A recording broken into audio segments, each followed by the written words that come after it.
Good afternoon to everyone.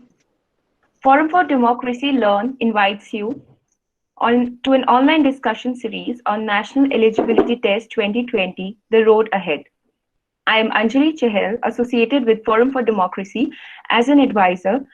Forum for Democracy is a not-for-profit and independent non-governmental trust based out of Delhi. Its mission is to help promote the dignity and betterment of life of citizens in a democracy. Forum for Democracy undertakes activities with an aim to help underprivileged children, women, senior citizens, and the youth. FFT empowers youth with appropriate guidance and helps young people understand their learning needs and career preferences based on their strengths and characteristics. One of the flagship programs of FFT is Learn FFT. Under this program, we provide comprehensive and expertise guidance for the preparation of UGC NET/JRF exam for social work, law, and political science. Learn FFT is a NET JRF study program designed and implemented by a highly qualified group of experts, including professors, development sector specialists, and IS officers. It is a specialized, multi-layered course curriculum aiming at holistic knowledge building that encompasses modern methods of teaching and learning.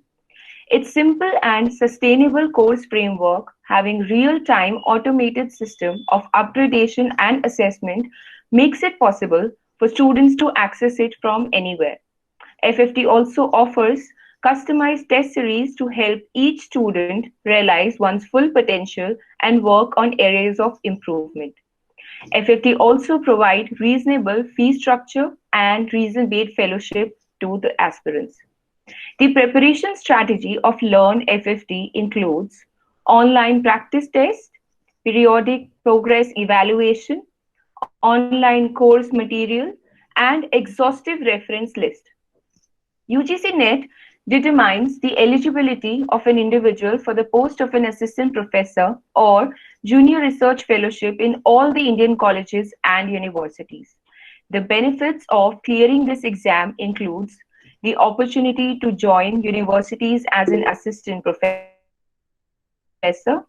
the opportunities to join paid research work on social, political, and economic issues, and to also have experience of working with government and various non-governmental organizations. The benefits of this exam also provides opportunities in government jobs and award of fellowship for social science research. It also provides career opportunities and better job prospects in public sector undertakings. Learn FFT provides the participants with holistic and expertise guidance on the subject of social work for UGC NET exam. It provides answers to all their questions and queries. FFT also provides them with time management strategy and how to make judicious use of the resources. So today we have two experts with us, Dr. Asif Khan and Ms. Meghna Bhardwaj for both paper 1 and paper 2. We will be opening the floor for question and answer after both the sessions, and participants can write their questions in the chat box. We'll take the questions at the end of both the sessions. First, we invite Ms. Meghna Bhardwaj. Ms. Meghna Bhardwaj is currently working as a faculty in Gautam Buddha University, Noida. She has dual master's degree in social work and music. She started her career as an assistant teacher in the education department of Assam. She is skilled in SPSS, project management, qualitative as well as quantitative research techniques. Ms. Bhardwaj has been teaching social work to undergraduate and postgraduate students for the last 8 years. She was also conferred with a Youth Involved Fellowship of DKA Austria in 2016 to develop a social application called InfoRA. Ms. Meghna, a very warm welcome on behalf of FFT. May I please request you to share your knowledge and experience with the participants. Welcome, ma'am. Thank you so much, Anjali, for this introduction, and hello, good afternoon, everyone. First of all, before I start, just let me share my screen.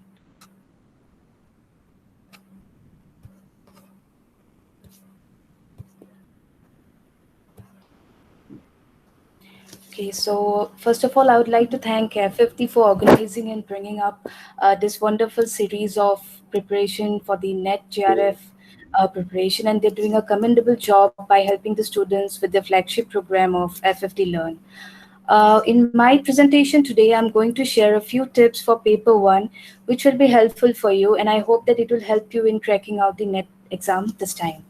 So the when we speak of the first paper, it has 10 themes under it, and basically it is a generic kind of a paper, and which intend to assess the teaching aptitude, the research aptitude of the candidate. It is mostly designed to test the reasoning ability, the comprehension, divergent thinking, and general awareness of the candidate. So we will be having or going through the different tips for the different sections, which will help you out. So the first section which comes is of the teaching aptitude. So in teaching aptitude, there are certain things from which there are 99% of chances questions come on the basis of those sections. The teaching concept, one or two question definitely comes on the definitions which are given by different scholars Meghna or ma'am, so yes. sorry, apologies for interrupting you. We can't see your screen. Okay. Yeah, yes, we can see the presentation now. Can you start with the teaching aptitude section now? Now we can see your screen. Okay. Thank you. Just give me. Is it visible now? Yes, ma'am. Actually, we were not able to see the presentation shared by you. Okay. So the technical team is trying to share the screen for you. Okay. So is it visible now or? Just a second, ma'am. May I ask the technical team to kindly share the presentation of Ms. Meghna Bhardwaj?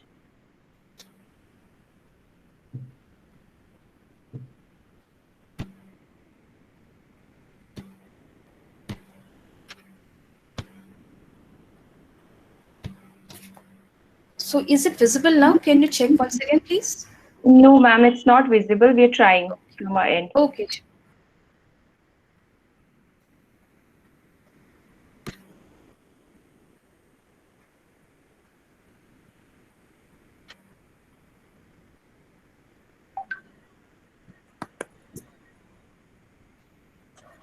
Yes, ma'am. Okay. We can see the screen now. Sure. So I was sharing about the teaching aptitude. So normally questions, one or two question comes where definitions are given, and you have to identify the author or the scholar who has given that definition. So one suggestion is that you can go through the main important definitions, and I have given some links after at the end of the presentation, so which you can go that there are some definitions which are given there. Along with that, you can go through, because I assume there are 12 days of time, which is very less, of course, to go through everything in detail. But then these are some aspects. If you can go through this, it will really help you in cracking the teaching aptitude section. The second is characteristics of learning and its definition. So regarding definitions, you need to know about the definitions given regarding teaching and as well as learning. It is also advisable that you go aware of the facts. You are aware of the facts like the nature of teaching, aim of teaching, characteristics, the teaching aids and needs. So the teaching aids is an important aspect which might be covered more in this section because of the COVID situation. The teaching learning process have changed. So a lot of virtual platforms have been used a lot. So some questions might arise from this, and also regarding the levels of teaching. So when you speak about teaching, there are three stages also. So sometimes happens that you the questions come from this section, that the pre what are the activities which are related to the pre-active phase, and what are interactive phase, and what comes in the post-active phase, which is basically evaluation and feedback. So questions sometimes arise from this section also. So regarding the research aptitude, it is a very broad topic, but if you're very confident, and if you go through or studies most of the things regarding the difference between the quantitative and the qualitative research, you go and study the different types of research, and be aware about how the research, because research is always systematic, it is logical in nature, and on the base of empirical and observational evidence, it gives emphasis to theories and principles, etc. So another important element which comes from this question is the sequence of research. So what happens is that a question might given that all the sequence of Hello. research is there. Hello. Hello. Hello. Yes, ma'am. Yes, so the sequence of research goes, so the sequence is given, and you'll be asked a question that please put the correct order in it. So the sequence is basically identification of the research, proposal of action, construction of hypothesis, collection of data, presentation, data analysis, and the result and the interpretation. So what they do is they mix it up and they ask you to give it in a proper sequential manner. So the research sequence is one of the important aspect which you can go through, and there is a probability of questions coming from this section. So they have done this in previous few years of this. Another important element which you can go through for this is research, the scales of measurement, which are of four types. Those are the nominal, ordinal, interval, and ratio. So sometimes a question comes, they will give you a scenario and they would ask you what kind of a scale is being used here, as well as sampling techniques, because we know that the techniques are different for qualitative as well as quantitative regarding data interpretation and all, as well as the sampling types, or probability sampling, non-probability sampling. The type of analysis which we do for quantitative and qualitative are different. Say for example, we use content analysis, thematic analysis for qualitative research, and what kind of techniques we use for, or what kind of a test we use. Do we use chi-test or t-test, or on what occasions, and so on. So going through this will also help you in preparation for the second paper, because this is a common element which is there in the second paper also. Sharing a few questions like this kind of questions comes. Say for example, what of the following is not a characteristic of a researcher, or questions like which technique is generally followed when population is finite. So when you know the sampling techniques, when you know the type of research, you will not find difficulty in solving these questions, and in such a question it will not take you more than 5 to 10 minutes of time, 5 to 10 seconds of time. Another example regarding different kinds of research is as such that the principal of a school conducts an interview session for teachers and students with a view to explore the possibility of their enhanced participation in school programs.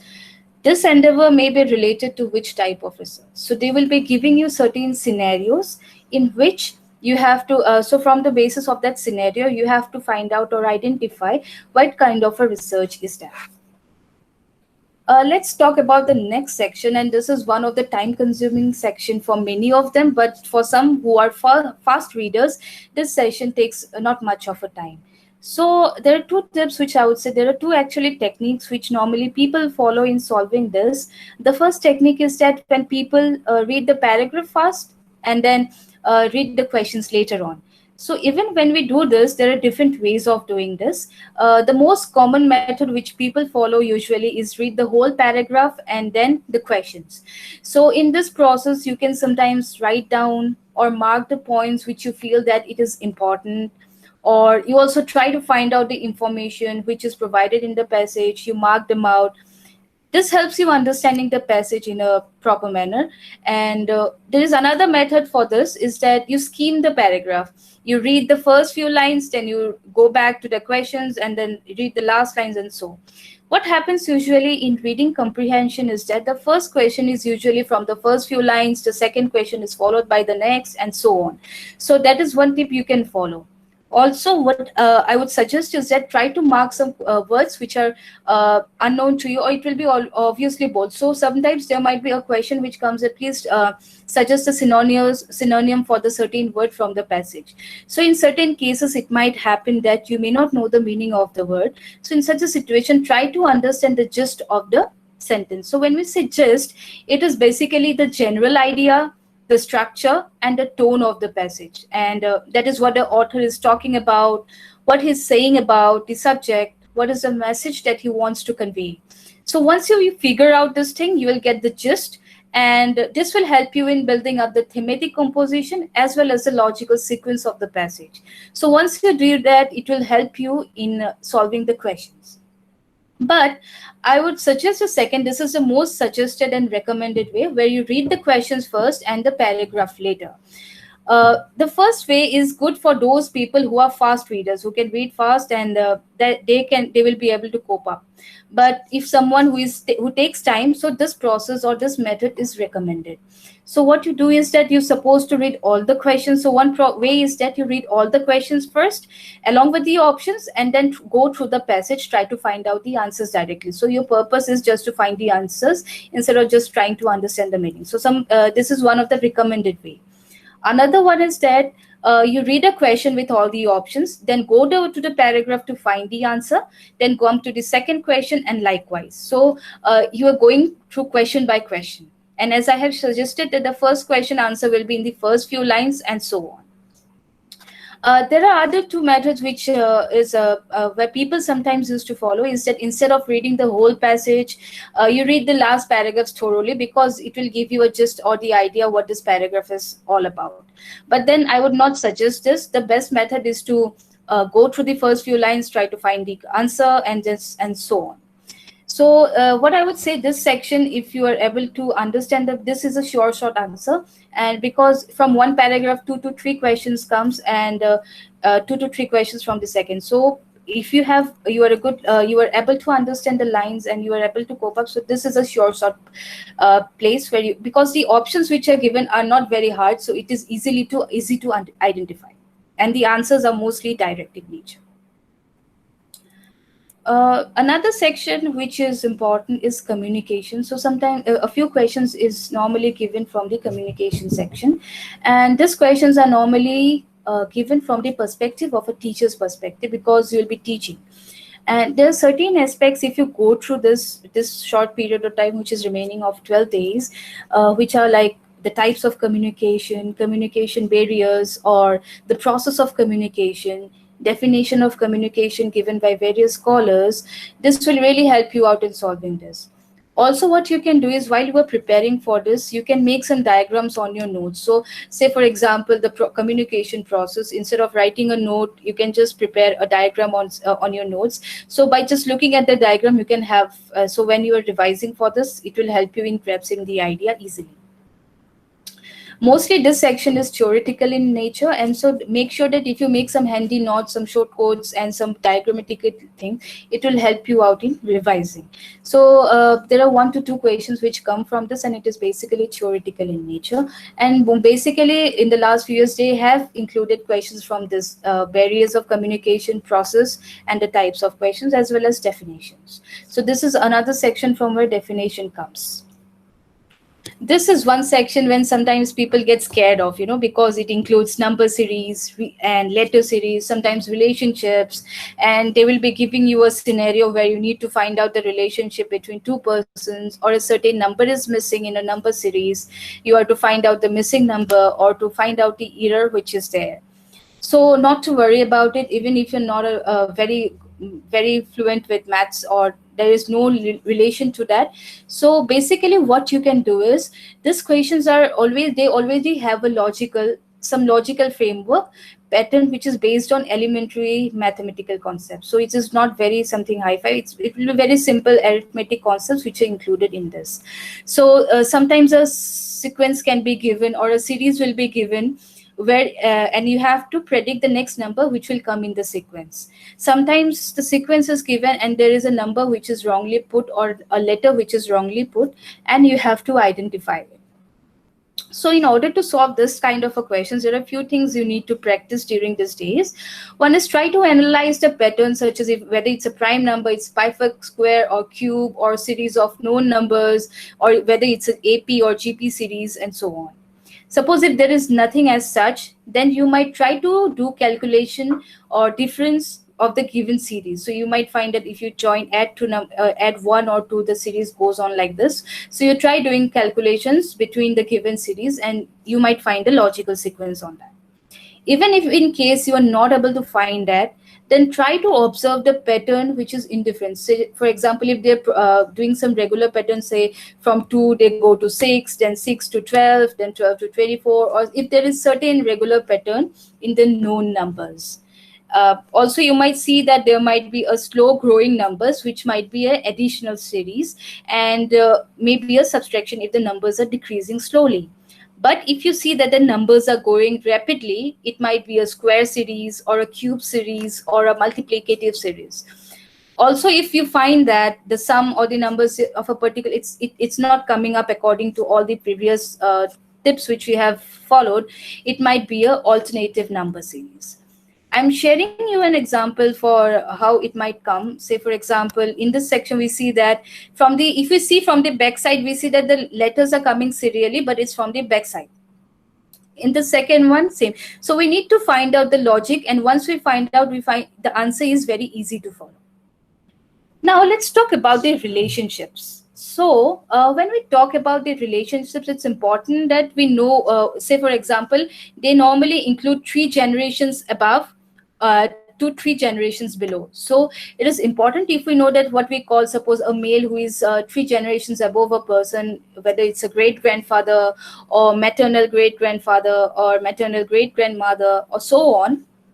So if you're clear, suppose a person who is 1 generation below the person may be called as a nephew or a niece and so on. So once we are clear with these relationships, it will help us in answering the questions of relationship easily. What you need to do when questions related to relationship comes is that firstly try to find out about which 2 person the question is being asked or the relation needs to be established. After you find out that, the next pain point is to identify the intermediate relationship which is there. Also, in such a, when you try to solve this type of questions, you can also make some diagrams or the family tree structure. Say, for example, you can distinguish a male with a plus or a female with a minus. And also when you, the question follows, there'll be different relationships which will be explained there. You can add a plus. Say, for example, a male is a plus, a female is a minus. And if the relationship is that of a, say, for example, the person is the mother of someone, then you can depict the line with a straight line. You can also depict some relationships with a line with a dash. So you can distinguish different relationships, which we also call as family tree structure. So once you use different kinds of lines, diagrams, so it will help you in finding out what kind of a relations with a diagram. So you make these shortcuts before, don't go and make it at that moment, because then you will you yourself will get confused. So start making some shortcuts now, and that will help you in solve. So once you make a diagrammatic structure, it helps you understanding the relationship, and you will be able to find out you will be able to solve the relationship questions. Regarding the data analysis and interpretation section, this section is given not only to test the quantitative skills, but also the competitive and analytical ability. Sometimes you'll be given 2 tables or 2 graphs or 2 pie charts, for example, and on the basis of that, you will be asked certain questions. So data interpretation questions are mostly based on that, and you need not to, if you're suppose not very comfortable with mathematics, so you need not need to worry about it. Basically, from people like us from the arts background, sometimes we feel very scared, okay, how we are going to solve this out, but not to worry, because most of the questions are based on very simple mathematical abilities like plus, minus, or percentage, or ratio applications, or percentage applications. So during this 12 days, try, if you're finding that you are not comfortable with this situation, try mastering the percentage and ratio, as well as profit loss average. So the calculations will be basically on this. So the questions which will be followed will be basically on the basis of whether there's some profit or some kind of loss, or what is the percentage of profit, or percentage of attendance, or percentage of rise, and so on. So these are the basic calculations which we do in mathematics. If you can master them, I'm sure you will be able to solve these questions. Also, when you are practicing these days, try not to use a calculator, because in the exam you will not be able to use a calculator, and then you will get confused out there. Plus, when you solve this section, because from one table there might be 2 to 3 questions, so make sure that you solve these questions in a sequential manner. Why? Because there are many a times it is usually seen that the answers to the first question is useful in solving the next question. And so it is advisable that the questions, please try to solve the questions in in the sequence which they appear, because the answer which you get in the first question might be useful in the second one. So once, if you are doing it in a haphazard manner, you may get confused and you may not get the accurate result. Higher education system is another section, and a few theoretical questions comes from this section. Now, with the new national educational policy, we have made a lot of changes. There are higher chances of questions coming from this, because we can see that there have been changes like discontinuation of the MPhil program, or there's a change in the structure of the 10+2 structure of school education. The whole system has been changed. Even the pre-primary school, which we know as the early childhood education, it has also come under the formal schooling system. The emphasis has been put on the mother tongue, use of more mother tongue, or how more variety can be provided to the students, and have the holistic learning is being more emphasized on. So there are high probability of chances that there will be questions coming, and I have shared a few links at the end of my presentation, which will help you in giving some important points of this NEP. So this is all from my side, and I have also the reference with me, so I think the presentation will be shared with you. So thank you so much. Thank you so much, Ms. Meghna, for your valuable and detailed observation on the subject. I think this was a very relevant presentation. You've covered the subject, its scope and preparation in the best possible manner. I'm sure the students have learned a lot from your guidance, and this will really help them in their preparation for the exam. Thank you so much, ma'am. Now, Meghna ma'am, can you start taking the questions, since Asif sir has not done it yet? Okay. Yes, sure. Okay. So should I look from the I'll chat, read or it is there out any? to you. Okay. Yes, please.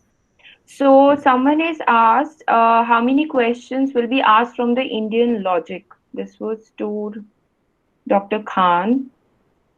There is another one. Yes, ma'am. Anjali, May I sorry to interrupt. I just saw a question which was interesting, and I was. May I please? Yes, ma'am. We can pose the questions to Meghna ma'am as well, because she is from the social work background. She is a social work faculty, so she can take up all the questions. When Asif sir will join, we can let him take rest of them. Okay. Yes, Meghna ma'am, please go ahead. Yeah. So I saw the first question that someone was asking which section to actually attempt first. Here I would suggest that because everyone has their own strong points and all. So for example, for me, I find the reasoning section, the data interpretation and reading comprehension to be like that was my strong point. So I start with that. So what I would suggest is that try to identify which is your strong point and start answering the questions from that, because you know that is your strong point and you will be able to answer those questions easily. So in this process, what will happen that you will have sufficient time for the questions where you will be, say, for example, data interpretation might need a little bit of time. So you can spend more time on that section. So start with the section which is you are more comfortable with. There is another question on the Indian logic. How many questions will be asked from the Indian logic section? So actually, can someone explain, like whoever has asked the question, can you just please elucidate the question about what Indian logic you are asking about? So this question has been asked by Sheshta Fatma. Yes, Sheshta, can you just explain on? Ma'am, I'll get back on this one. We can take another one. Okay. There's another question. How much to study from NEP? National Education Policy. Can you elaborate a bit on that? Okay. So I think in my presentation, I have shared a NEP link. If that is not there, I will send it with the organizers and they will share it with you. It has given you some main points about what are the main features of this act. So because the whole act is a very long one and it will really take a lot of time to interpret each and everything. So I will share the link with you. It has all the main features, which is around 20 to 30 points. If you go through it, I'm sure you will be able to cope up with any questions which comes from NEP. Thank you, ma'am. Dr. Shuchi Bharti would like to ask you a couple of questions. Ma'am? Yeah, Meghna ma'am, I have a couple of questions from my students who could unfortunately not join because of the network issues and all. So first question, which one of my student asks is about the mixed method research. They are very confused that a lot of question on mixed method research have started coming, which is very new, which was never there in NetJRF exams before. So how do they prepare and what should be the strategy for prepare it in the best manner? Okay. Ma'am, what is happening is that maybe sometimes what happens, this is a very new technique which is in, like people are using it now, and because of which many books have not covered this section. So what I would suggest is that in some previous books like Kothari and a lot of other books, the mixed method is sometimes also mentioned as integrated method. So if they can find out the sections, and also I will look, I have certain books available, certain PDFs regarding this integrated method. I will share it with you, and then I think you can share it with your students. Thank you so much. Thank you so much, ma'am. So my next question is from Asif sir. Is another question from students only, and also from your own presentation. You talked about many techniques and many applications on quantitative methods. Like I think you talked about SPSS and NVivo and so on and so forth. But at the time when we were appearing for those for NET examinations, these kind of questions were not asked. So could you just give an idea what kind of questions regarding these programs of qualitative and quantitative applications being asked?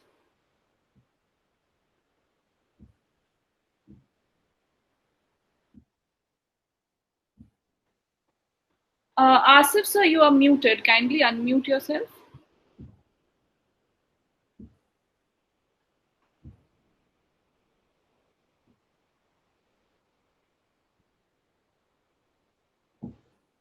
Asif, sir, you'll have to unmute yourself. We can't hear you. We can't hear you, sir. You have to unmute yourself.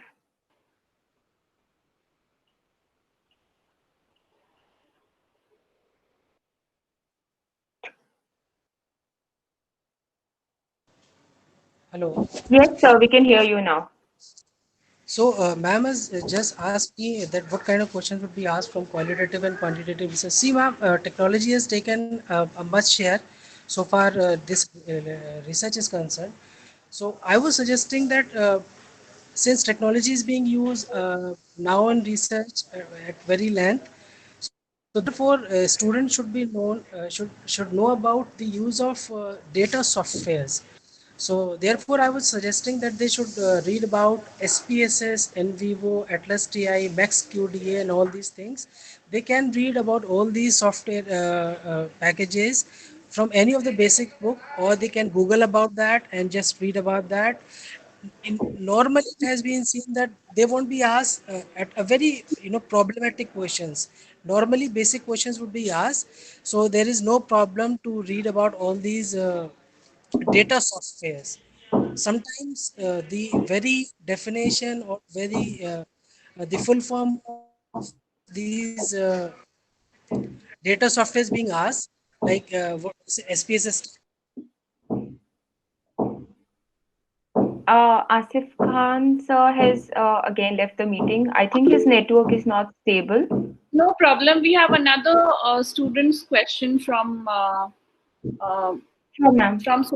from paper one, which I can post to Meghna ma'am. So Meghna ma'am, students really want to know what are the new things which have been added to paper one, which they should focus more, which they might not easily find on the previous year questions and question banks and so on. So what are those? What is your advice to them? What are the new things which have been added to paper one? Okay, ma'am. I was also like a few days back, some of my students were asking about some suggestions, and I was going through the books. So some of the latest publications of the net books are from last January 2020, and or maybe some, but after that, so many changes have happened that, say, for example, because of the pandemic, I was also sharing during my presentation that because of this pandemic, the teaching learning system has changed a lot. So this is one area from which is very new, and you will not find much questions related to this in previous question papers. But this is a very important aspect from which questions might appear. So in this one, questions are related to how the teaching learning method has changed. What are the different virtual platforms which are being used, and what are the means of communication which is being? What is the type of communication which is happening between a teacher and a student now? So this is one aspect which is important, as well as I think the sir has said, because of this changes which is happening, and also the rapid increase in the changes of advancement of technology also, a lot of softwares, basically if we speak as we as social workers mostly, we always tend to focus on SPSS, and we always tend to think that this is the only medium through which we can do data analysis. But a lot of other technologies are evolving, and you will see that there are a lot of courses, say for R, Python, and so on. So this is another area which is being explored recently more during, I can see, during the last few months. So this is another aspect which I think the students can go through. So basically, the teaching learning method which have changed, the new policy, as well as the new the different softwares which are available like R, Python, and so on. So these three aspects I would suggest that they look individually over Google. And also I'm sure that even if we order some books now, they may not be able to reach on time. So I think Google is one of the means through which I think they can go through these topics. Yes. Thank you so much, ma'am. So, Anjali, you may take a next chat box. Yes, ma'am. Thank you. Meghna, ma'am, there are two more questions. One is, I think a lot of students are curious about knowing about the section on research. So there's one question on how to prepare about types of research, research designs. It's confusing to remember. Any suggestions or reference to learn it in a better way? Okay, sure. What we can do is, because if you are getting confused and now like we have not more than 10 to 12 days of time, so what you can do is start making diagrams. So start making it in a diagrammatic manner. Say, for example, research, the type of research, you make it into a diagram.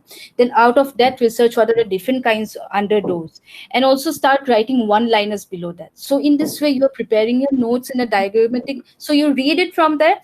Also, I would suggest a book. I think if you have, I think Kothari is one of the book which all of you, I mean, most of us refer to.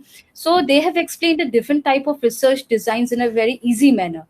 So if you're getting confused, so I would suggest you to go through this from there, and as well as start preparing a diagrammatic. So once you study, start preparing diagrams from there. Say what are the types. So make it in a column-wise manner, which will help you in understanding, and it will also help you in segregating which type of research comes under what and so on.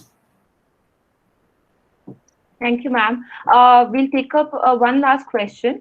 Niharika is asked, can you tell us about some theories and thinkers we should definitely know about? Basically, if we speak about the theories and thinkers, this is basically for paper 2.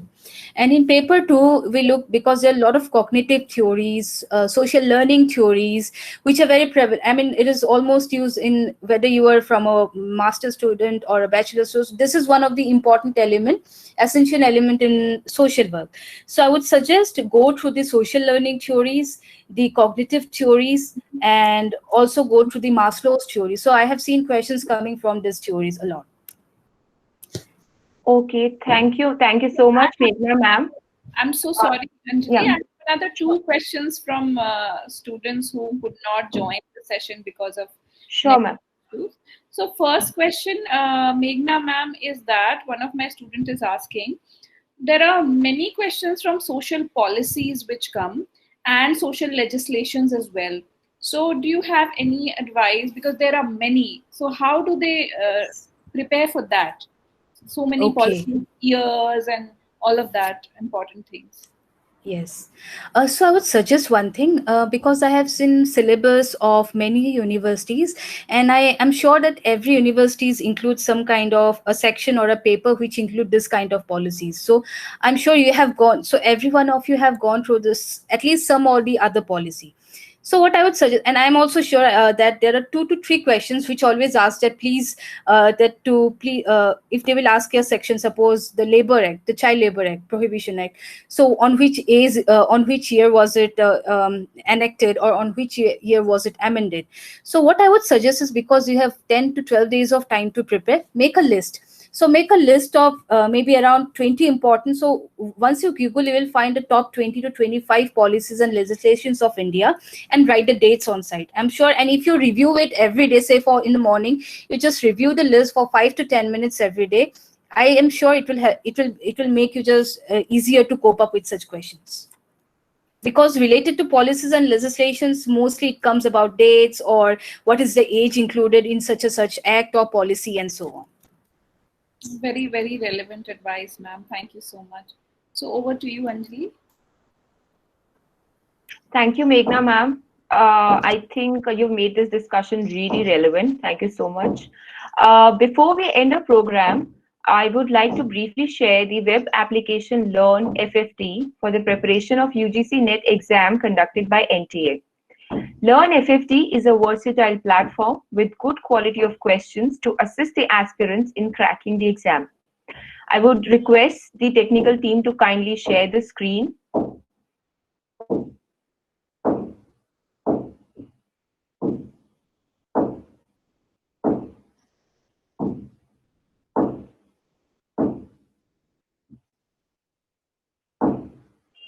Thank you.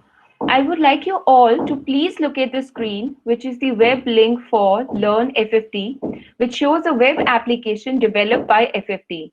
You can register yourself on this page, which is learn.fft.org.in. Learn FFT will provide you with test series containing questions from all the sub-disciplines of social work for the next 12 days till the date of upcoming UGC exam. Once you have registered, all the participants can access the test series. FFT is also providing free trial for the next 3 days. We will also provide you with the assessment reports based on the performance of the students. The analytics will be shared with the participants so that you can self-assess the gray areas or weak points in your preparation so far. 30 questions in each test series will be shared every day with the participants to assess your preparation level. And the more you practice, the more number of questions will be shared. Students can practice the test series of social work along with paper 1. A coordinator will be there to answer your queries via email, and customized sets of test series will also be shared with participants to help improve the preparation for the weak subdisciplines. Since UGC NET exam takes place twice in a year, keeping aside these exceptional circumstances during COVID-19, Learn FFT offers professional training for NET aspirants in the field of social work, law, and political science, along with paper 1. This will be a 6 months program for preparing you for the next session of UGC exam, which will tentatively take place in December. The details of Learn FFT would also be displayed at the end of the program. As we reach towards the conclusion of this program, I would like to extend my sincere thanks to each one of you, and especially to our resource persons, Ms. Meghna Bhardwaj and Dr. Asif Khan, for such informative knowledge sharing sessions. I would like to apologize on behalf of Dr. Asif Khan because of his network issues. I also would like to express my heartfelt gratitude to all the participants for showing their interest in the program. Also, we have Malika Kukrija with us as a rapporteur joining for the webinar. She is currently pursuing her PhD in Public Administration from Punjab University. Thank you, Malika. We have already conducted 2 sessions of the webinar on political science and law, and all the information is available on the online platform at learn.fft.org.in. For any query, feedback, and suggestions, kindly get in touch with us. Thank you, everyone, and I wish you all the best from Learn FFT for your upcoming exams. Now, the technical team may kindly display the contact details.